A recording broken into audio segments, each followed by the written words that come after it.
masuk Bu. Ya, silakan duduk. Perkenalkan dulu Bu, nama saya Riki Muharam, ahli gizi yang bertugas saat ini. Nah, Ibu mau mengatakan keluhannya, bisa berkenalan dulu Bu. Dan Ibu siapa? Dengan Ibu Anissa. Ya, Ibu Anissa. Umur berapa Bu? Umur 41 tahun. 41 tahun ya. Nah, sebelumnya Ibu diperiksa dulu ke dokter. 2 hari yang lalu saya ke puskesmas. Dikasih apa? Bukan. Disuruh. Katanya disuruh politisi. Politisi ya. Jadi dilihat dari sini ya Bu, dari data cuma ada berat badan dan tinggi badannya 2 hari yang lalu. 2 hari yang lalu. Nah, sebelum jauh lagi ya Bu, saya ingin mendata mungkin ya riwayat Ibu sendiri. Apakah Ibu memiliki penyakit sebelumnya? Nggak ada ya. Nggak ada seperti halnya penyakit diabetes, tidak ada. Nah, terus dari aktivitas sendiri Ibu, aktivitasnya gimana Bu? Aktivitasnya berat, misalnya Ibu suka dagang dari pagi hari sampai malam jam 10 atau gimana Bu? Saya dagang di pasar dari pagi sampai sore, nggak sampai malam. Nah, dari ini ya Bu, Ibu termasuk ke dalam kelompok aktivitas yang ringan. Nah, dilanjut lagi Bu. Kan di sini 2 hari yang lalu saya ingin memastikan berat badan dan tinggi badan Ibu. Nah, silakan Ibu ke sana. Nah, berat badannya Ibu 44 kilogram.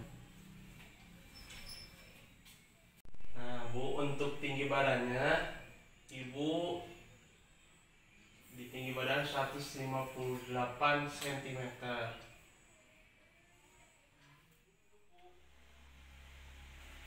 Nah, jadi Bu, dari laporan hasil puskesmas dan dicocokkan oleh saya lagi, berat badan Ibu 44 kilogram dan tinggi badan Ibu 158 cm. Nah, di sini juga ada tambahan ya Bu, ini dari dokternya ada tentang tensi darahnya Ibu. Tensi darahnya 190/100. Nah, mendiagnosa ya, alangkah baiknya saya akan menggali terlebih dahulu ya Bu, kebiasaan makan Ibu seperti apa sih? Kebiasaan makan Ibu dalam sehari? Dalam 1 hari makan cuma 2 kali. Makan 2 kali. Kalau pagi Ibu biasanya konsumsi apa Bu? Konsumsi apa? Dan juga luput dan bala-bala. Luput. Kalau luputnya berapa Bu? 2. 2. Kalau bala-balanya? 2. 2 pagi kan menjelang menuju siang. Apakah Ibu ada snack, makan snack atau gimana? Nggak ada, biasanya kalau makan siang itu cuma makan mie doang. Oh, makan mie. Jadi langsung nggak ada, kan setelah pagi menuju siang itu biasanya ada makan cemilan atau enggak? Nggak ada. Jadi langsung aja makan siang. Biasanya makan mie gitu Bu. Siang makan mie. Mie instan. Iya. Mie instan. Nah, setelah itu Bu, apakah ada makanan tambahan yang dikonsumsi? Enggak. Itu rutin Bu, biasa Ibu makan siang itu makan mie? Enggak, kadang-kadang. Malah kadang-kadang juga nggak makan siang. Oh, kadang-kadang makan siang. Kalau sorenya? Sore-sorenya makannya juga sedikit, kayak cuma makan oseng walu kumpul. Oseng walu. Berapa sendok tuh Bu kira-kira? Kalau makan nasinya mah kadang-kadang setengah centong juga enggak. Centong. Kalau sayur walunya?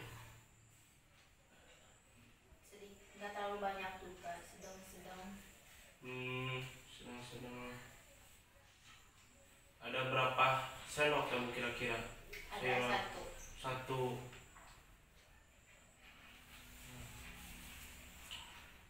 Ini jadi ini konsumsi yang kemarin ya Bu. Yang kemarinnya Ibu biasa konsumsi seperti ini. Nah, dilihat dari kebiasaan Ibu, terus dilihat juga dihitung konversi tentang berat badan ideal Ibu. Harusnya berat badan ideal Ibu itu 58 kg, dan Ibu juga terkategori ke dalam orang yang kurus Bu, mohon maaf. Nah, kenapa sih Ibu bisa IMT-nya kurang dari normal? Ditandai dengan berat badan Ibu yang tidak normal. Nah, yang kedua Bu, Ibu memiliki permasalahan belum mengetahui makanan atau belum mengetahui pengaturan makanan sendiri Ibu, betul tidak? Iya. Dilihat dari Ibu perharinya makan cuma 2 kali sehari. Selanjutnya kita akan melakukan intervensi.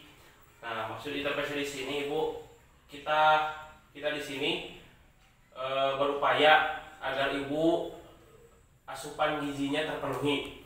Nah, yakin Bu, Ibu bakal sehat kembali dengan asupan yang dimakan oleh Ibu benar-benar memenuhi dan tepat untuk asupan diri Ibu. Nah, prinsipnya yaitu makan gizi yang seimbang. Nah, selain saya memaparkan, ini ada pamfletnya Bu ya, bisa dibaca tentang hipertensi. Ibu juga harus sekarang Ibu berkomitmen harus bisa menjaga atau menghindari, bisa disebut membatasi juga makanan yang mengandung garam. Nah, kenapa?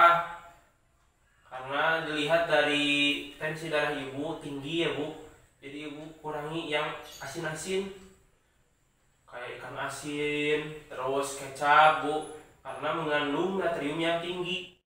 Dilihat dari tekanan darahnya, kalau sedang tinggi, apalagi mengonsumsi makanan yang tinggi natrium, itu berisiko ke ibunya ya Bu. Hati-hati. Yang saya ucapkan tadi kan jangan makan makanan yang asin seperti ikan asin dan lain sebagainya. Mungkin Ibu juga bisa merasakan ya. Terus kecap, dan Ibu juga hindari jangan banyak begadang Bu. Nah, setelah itu kita akan atur makanannya. Kan biasanya Ibu ya makan dalam sehari itu 2 kali. Kita usahakan Ibu komitmen mulai dari sekarang makan 3 kali sehari. Siap Bu? Ya. Siap. 3 kali sehari. Nih saya contohkan ya Bu. Di sini ada menunya ya. Nah, menunya dari mulai pagi misalnya nasi ya. Nasi yang ideal satu penukar itu 100 gram. Kalau 100 gram kalau dihitung-hitung ada 1 centong. Jadi Ibu usahakan makan bukan saja setengah centong aja ya Bu. Kan Ibu biasanya setengah centong, apalagi kalau pagi-pagi jarang makan ya Bu. Iya. Jarang makan. Cuma ngopi aja atau lepet ya Ibu mah. Iya. Nah, kalau seperti itu Ibu coba sekarang sedikit demi sedikit ya Bu, paksakan agar Ibu sehat. Jadi berat badan Ibu semakin meningkat nantinya dan menuju normal nanti. Nah, untuk nasinya 1 centong usahakan. Ikan sendiri ini kan termasuk protein ya, Ibu bisa mengombinasi lah. Ibaratkan misalnya Ibu bosan sama ikan yang digoreng, goreng biasa, bosan misalnya dipilet Ibu ikan gorengnya, atau di pepes bisa. Apabila Ibu nggak suka ikan misalnya sama daging ayam. Nah, daging ayam mungkin kalau satu penukarnya itu ada 40 gram. Seberat biasa ayam dalam satu potongan Ibu. Kalau kalau salah segini, ada 40 gram. Nah, selanjutnya di protein juga ibu harus menghindari makanan-makanan yang tinggi lemak seperti daging domba, ibu harus sudah menghindari. Nah, untuk makanan protein nabatinya ibu bebas, bisa apa aja. Untuk sayuran sendiri boleh bu, apa aja. Nah, untuk buah-buahan ibu boleh semuanya, kecuali ada seperti durian, ibu harus benar-benar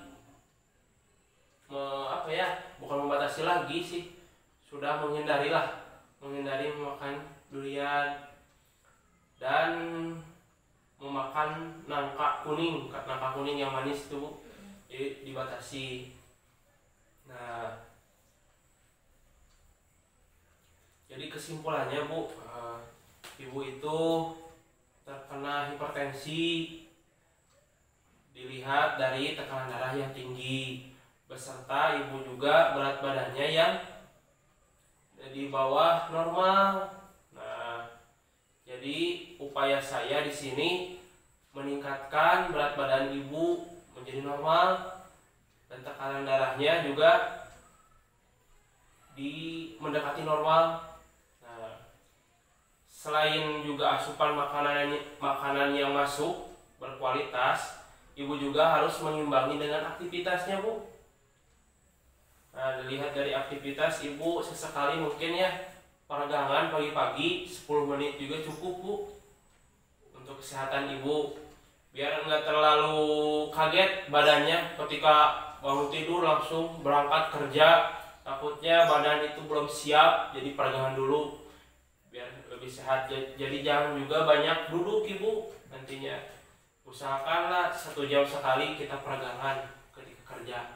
Mengetahui apa saja sih yang ibu tangkap dari materi saya tadi, boleh diutarakan bu?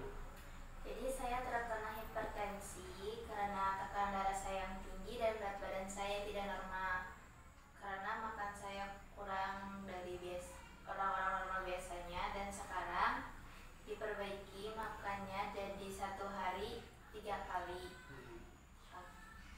Nah, kalau itu seperti itu ya bu, alhamdulillah ibu sudah mengerti ya bu. Nah, apakah ibu siap berkomitmen untuk memulai perubahan baru? Siap. Nah, kalau seperti itu ada yang ditanyakan bu? Kalau seperti itu kan hari ini hari Rabu ya bu, kita jadwal ulang nanti untuk konseling selanjutnya di minggu depan. Jadi hari Rabu minggu depan ya bu, ibu datang lagi ke sini. Maksud saya datang lagi ibu ke sini karena ingin memantau bagaimana perkembangan apa yang diberikan saran oleh saya gitu ya. Apabila tidak cocok, barangkali nanti ada perubahan sedikit dari apa yang nanti saya sampaikan. Seperti itu ibu. Udah, tidak ada yang ditanyakan bu? Sekian mungkin ya bu, dari konseling dari saya. Barangkali nanti takut ada perlu ibu. Nah, di sini ada nomor saya, bisa kontak 24 jam. Insya Allah saya akan menjawab. Selanjutnya ada yang bisa saya bantu lagi? Sekian mungkin bu dari saya. Terima kasih. Ya, sama-sama.